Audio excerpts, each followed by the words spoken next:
I hope you are all doing well. I have a story to share with you that was told to me by an acquaintance. As I imagined myself in their situation, I couldn't help but fantasize a little. Here's what happened. When my friend's wife fell ill and had to be hospitalized, he was left alone to care for his 3-year-old daughter. Unfortunately, he couldn't take any time off work or go on vacation to look after his daughter. He was at a loss on how to manage with such a young child. Eventually, he had to turn to his mother-in-law for help. He either had to let her take care of his daughter at her own home or invite her to stay with them. He knew that he had to do something, and so he turned to his mother-in-law for support. My mother-in-law came to stay with us, and it was a relief to have her help with our daughter.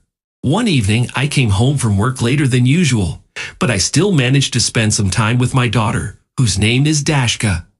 I also had a nice conversation with my mother-in-law, who is a remarkable woman. She gave birth to my wife Valia when she was only 18, and despite being in her prime, she has a calm and friendly character. Despite the age difference between us, we were able to find common ground and get along well. Valia is younger than me, but there was no tension between us. On the contrary, everything was pleasant and harmonious. My mother-in-law took care of our daughter, cooked meals, and managed the household, allowing us to function smoothly.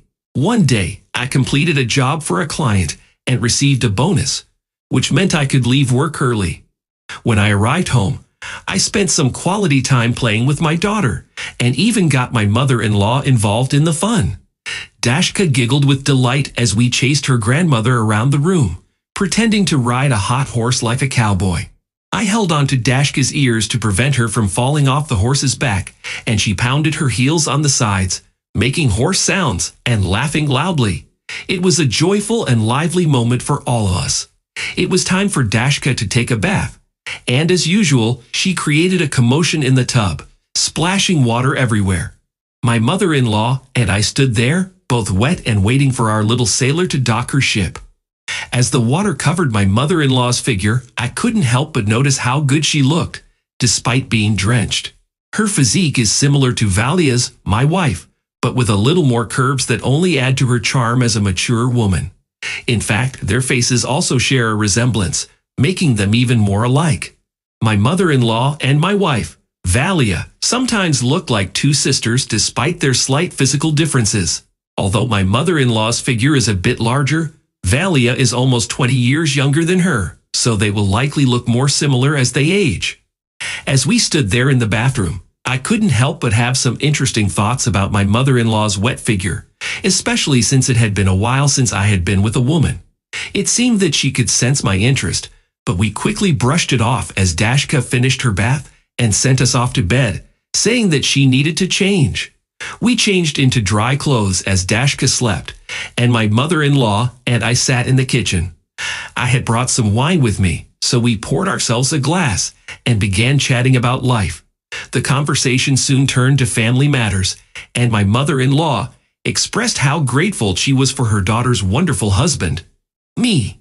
She described me as loving, attentive, caring, and affectionate, and hoped that I was not offended by her effusive praise. After all, it is well known that mothers and daughters have no secrets from each other. That's why my mother-in-law even knows about our personal life. She feels fortunate that her daughter has such a wonderful husband who carries her to bed, kisses her passionately all over, and shows her so much love and affection. My mother-in-law had never seen such a man in movies, let alone in real life. She had spent her life with an alcoholic husband who never said a kind word or showed any affection towards her. He only yelled at her. At least he didn't lay his hands on her. But Valia is lucky, very lucky. Her husband comes home sober and treats her with love and respect. And even when he's had a few drinks, he doesn't become abusive. He just sleeps. If he needs to take care of something, he does it once a month for a few minutes, reeking of alcohol, and then goes to bed. No kisses, no words of endearment, my mother-in-law told me. Tears trained down her cheeks, her lips curved into a bitter sneer, her nose reddened. She sobbed, wiped her tears with the back of her hand, and continued her narration. And I looked at her and thought that she was a normal woman, but she was not happy. How much a woman needs. I began to calm her down, to tell her that everything would work out. Everything would work out.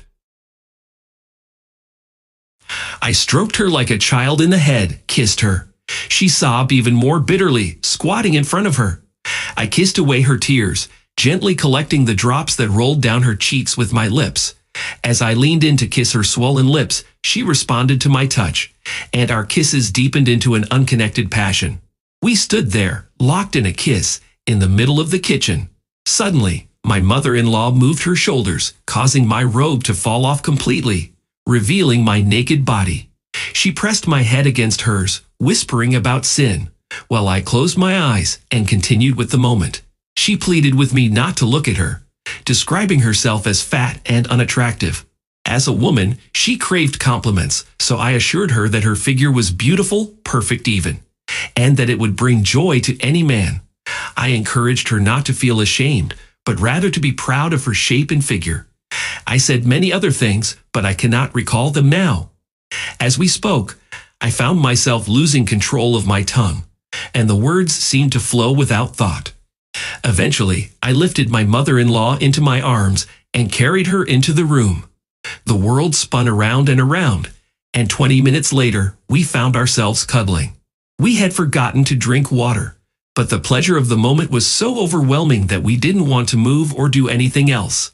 In the middle of the night, we were jolted awake by Dashka's whimpering. My mother-in-law and I hurried to her nursery, where she was lying in her crib. My mother-in-law leaned over her and began humming a tune, gently rocking her back and forth. As I watched them, the sight of the two of them bathed in the soft light of the room stirred something within me, and I continued to watch. Soon, my mother-in-law's voice began to break, and the song faded away. She turned towards me, grabbing me by the neck and standing on tiptoe, pulling me towards the bedroom. We never broke our embrace, and we fell onto the bed together. The next morning, I found my mother-in-law cheerfully making breakfast in the kitchen, while Dashka was still asleep. She moved with ease and even hummed a tune while standing in the doorway.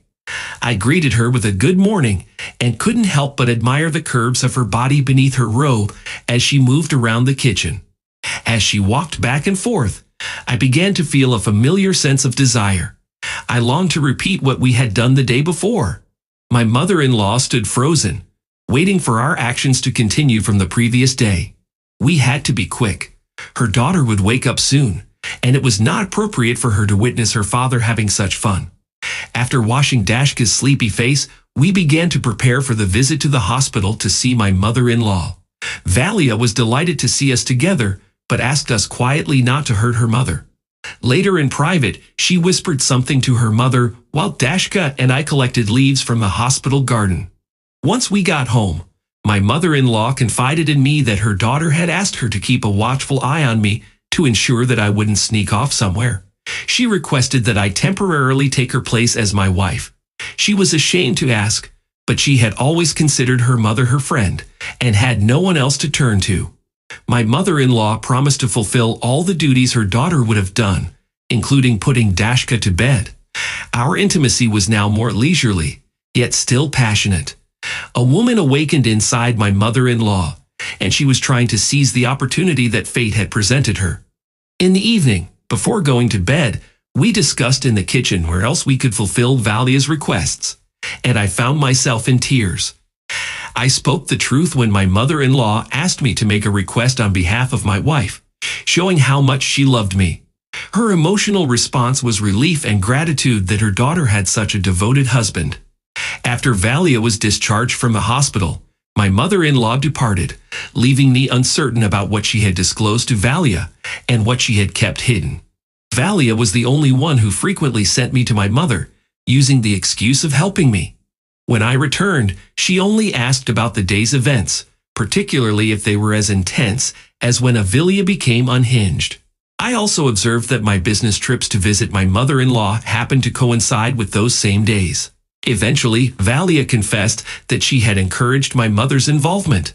Although she felt a twinge of jealousy, seeing my mother flourish made her happy, and she had no regrets about what she had done. In the end, Valia believes that she has enough of me, and my involvement in certain matters is sometimes deemed superfluous.